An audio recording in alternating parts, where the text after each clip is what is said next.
গল্পের নাম শেষ চিঠি। কি রাহাত ছিল এক গরিব পরিবারের ছেলে। ছোটবেলা থেকেই বাবার সঙ্গে রিকশা গ্যারেজে সাহায্য করত। একটাই স্বপ্ন, একদিন শিক্ষক হবে। বাবা প্রতিদিন সকালে বলতেন, তুই পড়ো, আমি চালাবো। তুই আলোকিত হবি, আমিও হব। রাহাত পড়াশোনা করত দিনের পর দিন। পুরনো বই, ছেঁড়া ব্যাগ আর বাবার মুঠোভরা ঘাম ছিল তার রস। একদিন একটা নামি স্কুলে চাকরি পেল। প্রথম বেতন পেয়ে বাবাকে চিঠি লিখল, বাবা, তোমার স্বপ্ন পূর্ণ করেছি। প্রথম বেতনের পুরোটা তোমার জন্য। আগামী মাসে বাড়ি আসব। কিন্তু যখন সে বাড়ি ফিরল, তখন বাবার কবরের উপর পড়েছিল তার চিঠিটা।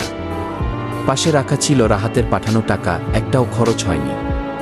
চিঠির শেষ লাইনে বাবা লিখেছিলেন, তোর স্বপ্নই ছিল আমার জীবন।